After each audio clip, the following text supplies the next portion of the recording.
नमस्कृत्य नरं चैव नरोत्तमं देवीं सरस्वतीं व्यासं ततो जयमुदीरयेत्। ओम नमो भगवते वासुदेवाय, ओम नमः पितामहाय, ओम नमः प्रजापतिभ्यः, ओम नमः कृष्णद्वैपायनाय, ओम नमः सर्वविघ्नविनायकेभ्यः।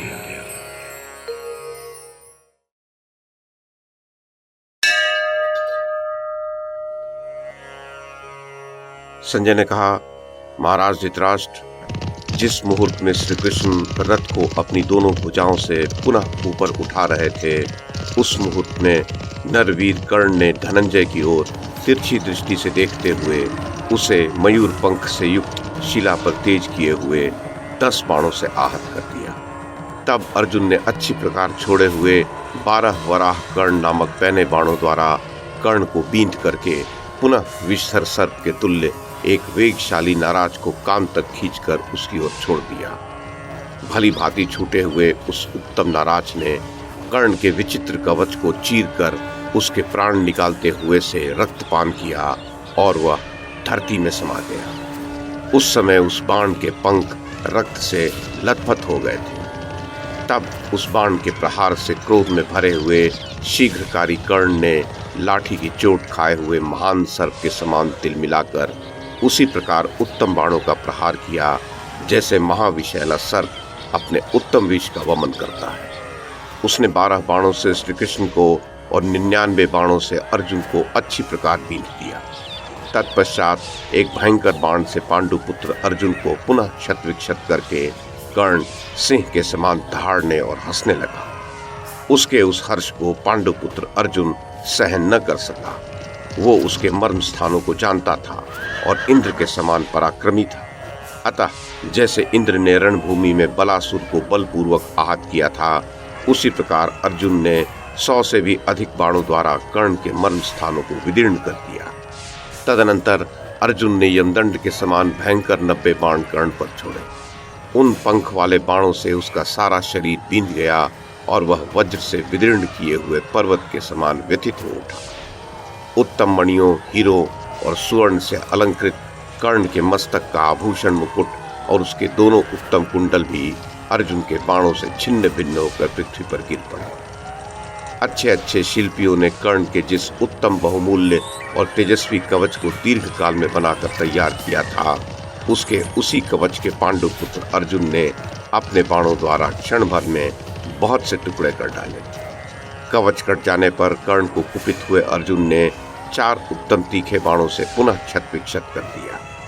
शत्रु के द्वारा अत्यंत आहत किए जाने पर कर्ण वात, पित्त और कफ संबंधित ज्वर से आतुर हुए मनुष्य की भांति अधिक पीड़ा का अनुभव करने लगा। अर्जुन ने उतावले होकर क्रिया, प्रयत्न और बलपूर्वक छोड़े गए तथा विशाल धनुर्मंडल से छूटे हुए बहुसंख्यक पहने और उत्तम बाणों द्वारा कर्ण के मर्म स्थानों में गहरी चोट पहुंचाकर उसे विदीर्ण कर दिया। अर्जुन के भयंकर वेगशाली और तेज धार वाले नाना प्रकार के बाणों द्वारा गहरी चोट खाकर कर्ण अपने अंगों से रक्त की धारा बहाता हुआ उस पर्वत के समान सुशोभित हुआ, जो गेरू आदि धातुओं से रंगा होने के कारण अपने झरनों से लाल रंग का जल बहाया करता है। तत्पश्चात अर्जुन ने सोने के पंख वाले लौह निर्मित सुदृढ़ तथा यमदंड और अग्निदंड के तुल्य भयंकर बाणों द्वारा कर्ण की छाती को उसी प्रकार विदीर्ण कर डाला, जैसे कुमार कार्तिकेय ने क्रौंच पर्वत को चीर डाला था। प्रभो, अत्यंत आहत हो जाने के कारण सूत पुत्र कर्ण इंद्रधनुष के समान अपना धनुष और तरकस छोड़कर रथ पर ही लड़खड़ाता हुआ मूर्छित हो गया।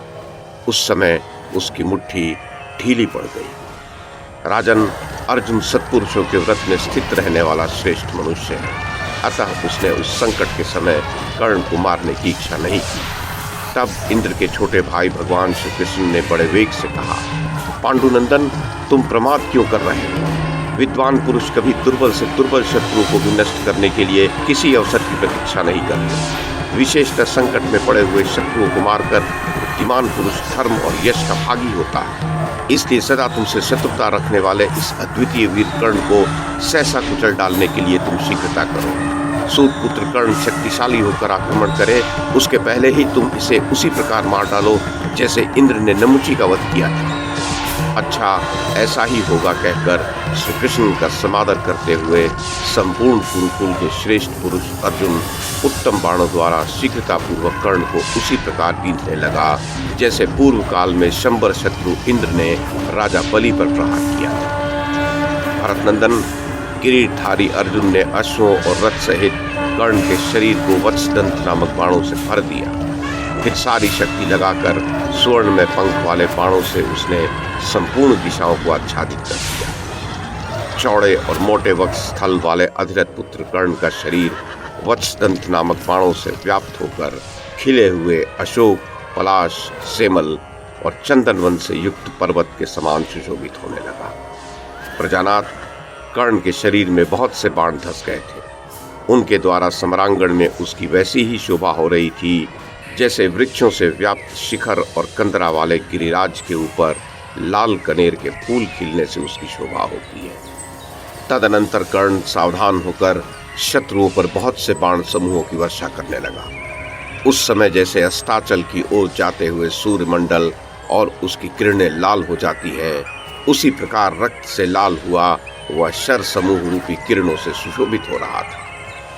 कर्ण की भुजाओं से छूटकर बड़े बड़े सर्पों के समान प्रकाशित होने वाले बाणों को अर्जुन के हाथों से छूटे हुए तीखे बाणों ने संपूर्ण दिशाओं में फैलकर नष्ट कर दिया। तदनंतर कर्ण धैर्य धारण करके कुपित सर्पों के समान भयंकर बाण छोड़ने लगा। उसने क्रोध में भरे हुए भुजंगमों के सदृश 10 बाणों से अर्जुन को और 6 से श्री कृष्ण को आहत कर दिया। तब परम बुद्धिमान किरीटधारी अर्जुन ने उस महासमर में कर्ण पर भयानक शब्द करने वाले सर्प विष और अग्नि के समान तेजस्वी लौह निर्मित तथा महारौद्रास्त्र से अभिमंत्रित विशाल बाण छोड़ने का विचार किया। नरेश्वर, उस समय काल अदृश्य रहकर ब्राह्मण के क्रोध से कर्ण के वध की सूचना देता हुआ उसकी मृत्यु का समय उपस्थित होने पर इस प्रकार बोला, अब भूमि तुम्हारे पहिए को ग्रसना ही चाहती है। नरवीर, कर्ण के वध का समय आ पहुंचा था। महात्मा परशुराम ने कर्ण को जो भार्गवास्त्र प्रदान किया था वह उस समय उसके मन से निकल गया, वह उसको स्मरण न रह सका। साथ ही पृथ्वी उसके रथ के बाएं पहिए को ग्रसने लगी। नरेंद्र, श्रेष्ठ ब्राह्मण के शाप से उस समय उसका रथ डगमगाने लगा और उसका पहिया पृथ्वी में धंस गया। ये देख सूतपुत्र कर्ण सम्रांगण में व्याकुल हो उठा। जैसे सुंदर पुष्पों से युक्त विशाल चैत्य वृक्ष वेदी सहित पृथ्वी में धंस जाए, वही दशा उस रथ की भी हुई। ब्राह्मण के शाप से जब रथ डगमग करने लगा, परशुराम जी से प्राप्त हुआ अस्त्र विस्मृत हो गया और घोर सर्पमुख बाण अर्जुन के द्वारा काट डाला गया। तब उस अवस्था में उन संकटों को सहन न कर सकने के कारण कर्ण खिन्न हो उठा और दोनों हाथ हिला हिलाकर धर्म की निंदा करने लगा।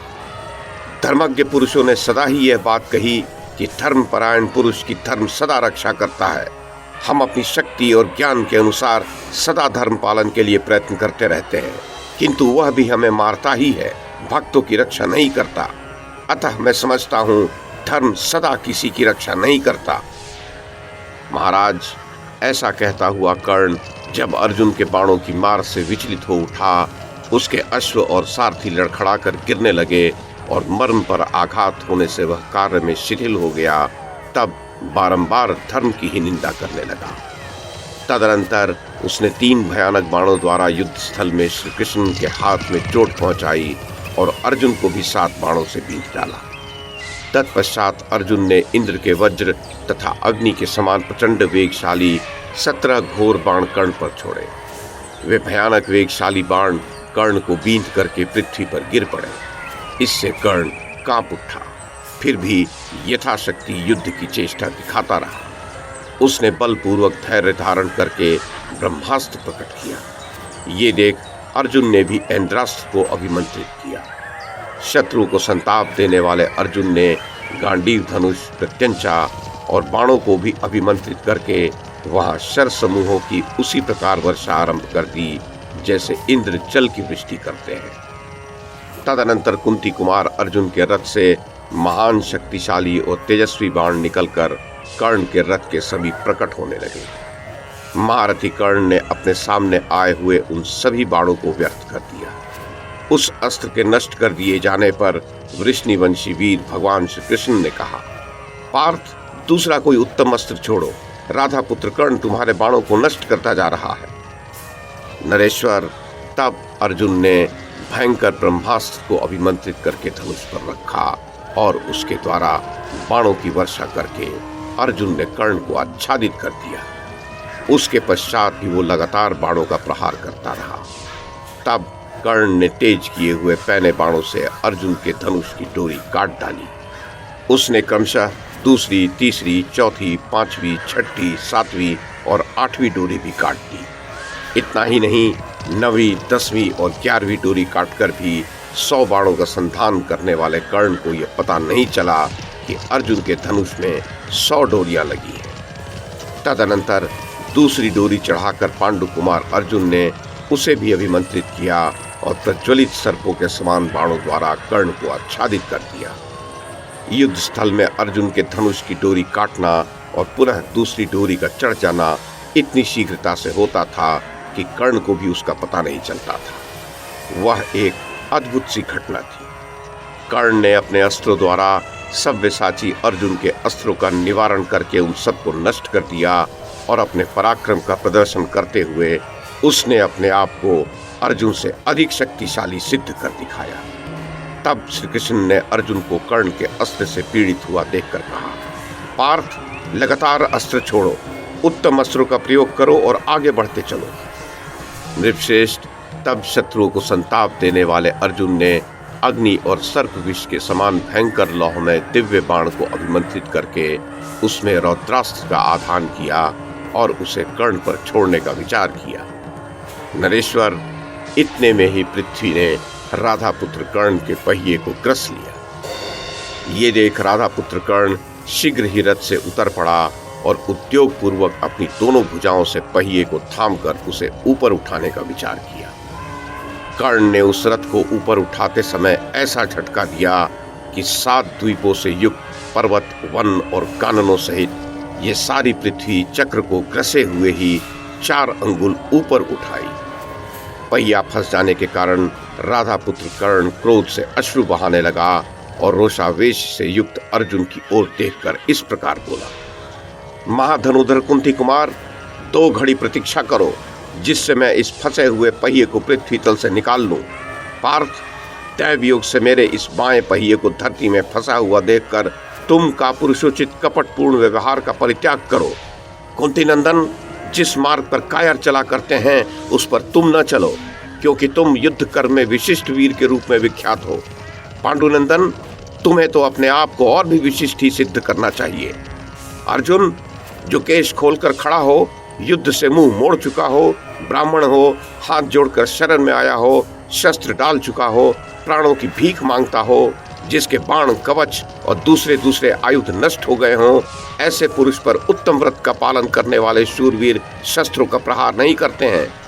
पांडुनंदन, तुम लोक में महान शूर और सदाचारी माने जाते हो, युद्ध के धर्म को जानते हो, वेदांत का अध्ययन रूपी यज्ञ समाप्त करके तुम उसमें अभृत स्नान कर चुके हो। तुम्हें दिव्यास्त्रों का ज्ञान है। तुम अमेय आत्मबल से संपन्न तथा युद्ध स्थल में कार्तवीर अर्जुन के समान पराक्रमी हो। महाबाहो, जब तक मैं इस फंसे हुए पहिए को निकाल रहा हूं, तब तक तुम रथारूढ़ होकर भी मुझ भूमि पर खड़े हुए को बाणों की मार से व्याकुल न करो। पांडुपुत्र, मैं वसुदेव नंदन श्री कृष्ण अथवा तुमसे तनिक भी नहीं डरता हूँ। तुम क्षत्रिय के पुत्र हो, एक उच्च कुल का गौरव बढ़ाते हो, इसलिए तुमसे ऐसी बात कह रहा हूँ। पांडव, तुम 2 घड़ी के लिए मुझे क्षमा करो।